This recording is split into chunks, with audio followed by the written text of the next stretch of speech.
How to get Christmas filter on TikTok.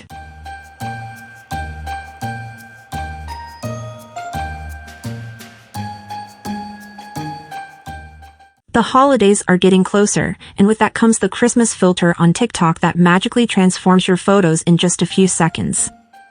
These are just some examples with the Christmas filter. Before we start, check if your TikTok is updated.